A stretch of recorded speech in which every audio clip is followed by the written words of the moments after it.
Right, it's time to sort this machine. So when you chuck it into the high box, crackle bang wallop, the machine goes nowhere. Take it round to the workshop and start getting this transfer box off. Never done it before, don't really know what I'm doing. Oh wow, it sounds horrific. Oh.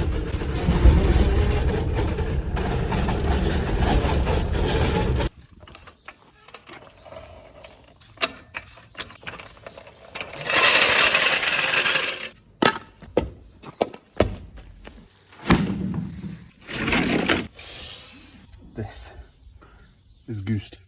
Ignoring the fact that everything is caked in grime, cow dung, oil, nothing to see there. Engine boy up there, gearbox, transfer box, prop to the front, prop to the back, handbrake drum. This chunk I need to get into to have a look at. So I can disengage all the linkages, I need to take this box out, and there's a panel under here to get access to. I think that's the only panel I need to get to. But the studs that are holding this in, the captive nut on the other side is now rotating, so they're getting ground off from below. Safety first, safety second.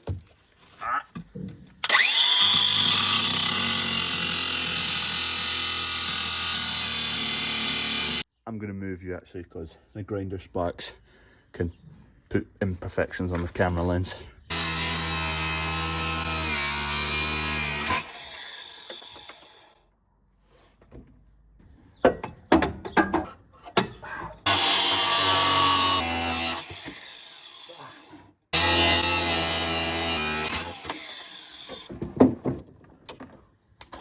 I don't know how I'm going to get the other two.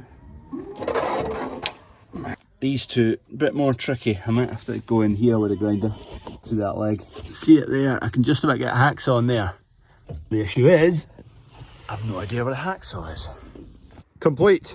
Actually, no, I've still not got a barrel up there. Flipping heck. There's chalk down there. Chuck your score up there. I put mine and my brother's scores up. The Doddy Walk. The Doddy Walk got the sign up. There's a wee man playing rugby on a bit of grass as well. That's just right at the entrance here. The Doddy Walk's over there, so there'll be another one of these in that corner of the car park pointing that way. So if you're coming out, you go out past that grass and then walk across there and you head for the bales. Nay points. 1. Oi, 3. Oh gee, what was that? Oh! No, you were 3. There she goes. Yeah.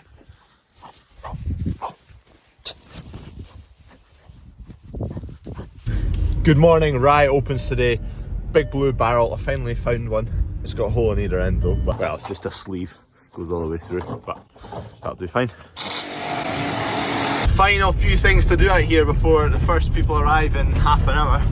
It's all tickets, so we know what traffic's coming. We did that because we've blocked roads before with sunflowers. Here's a picture. Whoops.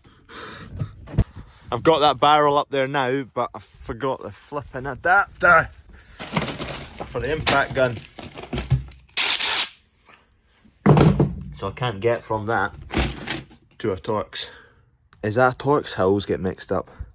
Put it down below, what do you call that pattern when you're bit? Kev's fetched the trailer there from along the road, so we can get that sign up. So this trailer, we've just got that along from yard 3. It's not our trailer, but we can get a lend of it whenever we want, which is good. So that's going to go sit in the corner of the car park and direct people to where the walk is. Kev's just putting that on a slight angle. This is what I'm needing. It's not the right bit on the end, but it does the job. Next one.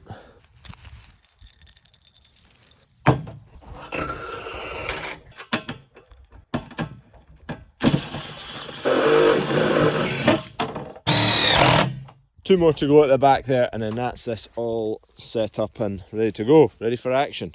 It's amazing how studs and bales will hold. 4 studs, job's done. And there we have it, it's all set up, all the points are there, scoreboard is there, there's 4 on there, me, my brother, gate lady, and someone else who's been round it, someone called Paul. Rugby balls are there, please put them back. The Rye walk's out there, you start at the wee arrow, there's the instructions. Hey, that's 6. One more throw for Kev. Good morning, we've got coos to red in this morning. Specifically this one who's, well, to me 99% not in calf, but we're just going to get her scanned because she's a big fat cow, so we'll put her away if she's not in calf. She's definitely not in calf. Vet is 20 minutes away, so we need to get her in. Come on! Dad's got grub at the gate, so they're all following suit. Go on, Cavi, in you go. Don't you cause a ruckus. Right, I'm going to put my phone down. I need 2 hands to be a bit more manoeuvrable here. Go on in. We've split off about half of them just to make it a bit less to handle at the moment. That can go. Go on, Coot. She can go. Go on, Coot, on you go. Simulate. Right, this lot can all leave back to the field. I need to get the gate, which is flooded at the moment. On you go. Lovely jubbly. Right, here's another wee batch which we don't need. There you go. So 1 cow in to scan just to check, otherwise she's off the abattoir, but 99% sure she's empty. And then 4 calves. So we bought cows and calves at Thainston a few weeks back. Some of them weren't dehorned, so there's only 4 of them here. So they need to get dehorned. I don't actually have a torch for burning out the nib, because we do it all with paste. So when the vet's coming out to do that anyway, we'll just get her to dehorn those 4 calves. And then that's a job out the road. In theory, the only time there should be horns that need torched out is when we buy stuff in, which isn't often. And once we get up to numbers, shouldn't be ever. There'll be the odd occasion, but... Cow to calf.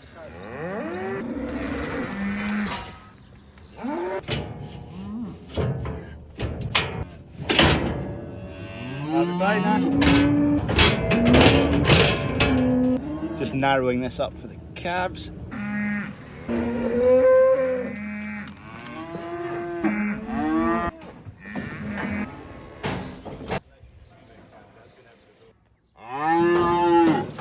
Okay, so she is empty, so she's away to the abattoir tomorrow. She's a massive big lump of a beast, so there'll be a lot of value in her.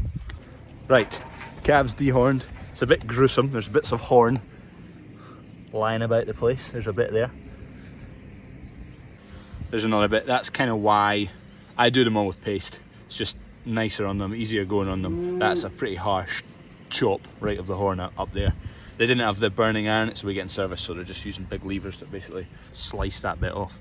They're injected, so they're locally injected to numb it off for them, but still a wee bit gruesome. So that's why I do the paste, just because these were bought in, so we couldn't obviously control what we're buying in terms of horns unless we didn't buy them, but they're done now.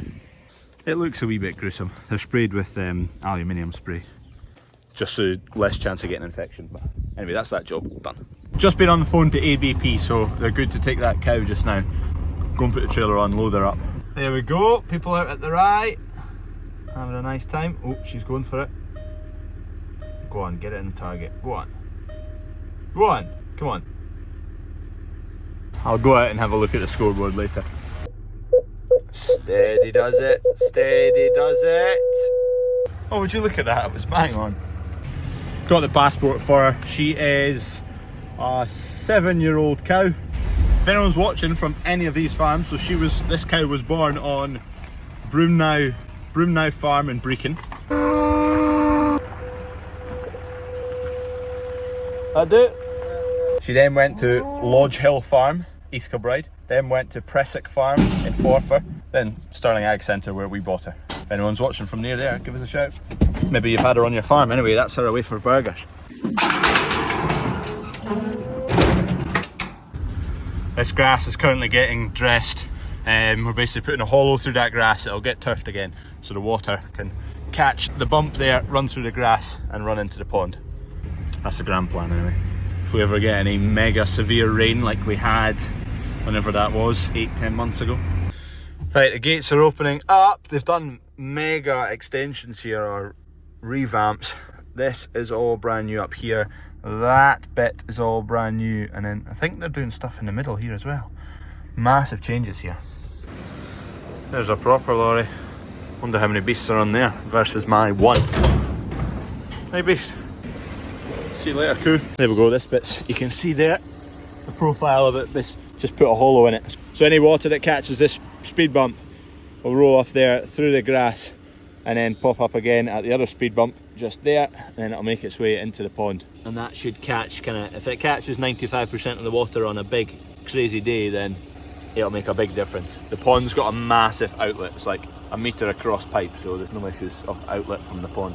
It doesn't look like a massive speed bump, but it's probably raised about 4 inches, maybe 5. It's enough. You never get 4 or 5 inches of depth of water. Now we've done that, we'll never get a torrential bit like we did again.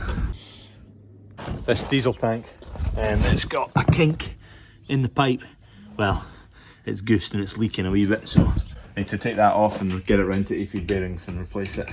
Right, AP bearings. Let's get this sorted. That was a short trip to AP bearings, in and out in 15 seconds. No pipe in stock, so I'm going to take it back just because it does still work, it just leaks a little. They're going to order up some pipe, should be in within a couple of days.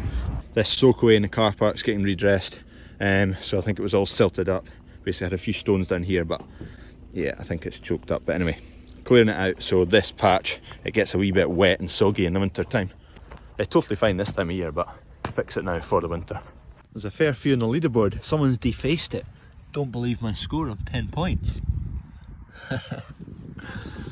Some good scores. What's the high scores down here? 24 someone's got. I can't quite read that. What else we got? There's a 12. James Ingram. Good score. There's another 12 down here. I don't know if that's from Graham.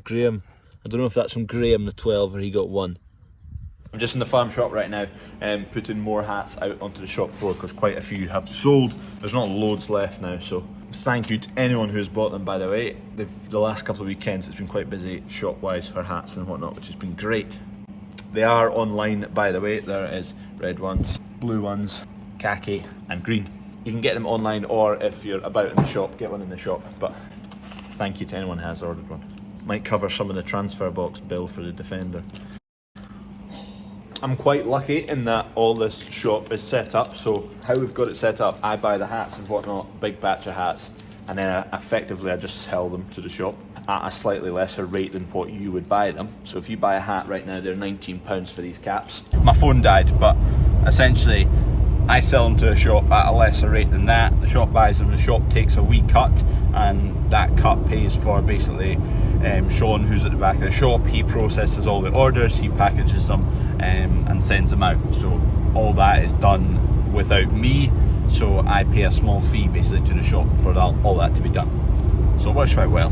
Doesn't mean that I need to spend loads of my time packing up boxes and packages and sending out hats, which is good because the shop's set up to do it all as well. It's got all the infrastructure on the website to do online orders, so I was able to kind of piggyback on that and use the whole system, which is ready to go. Happy days. So if you've not got a hat, test out the system, see if it works. Link's down there.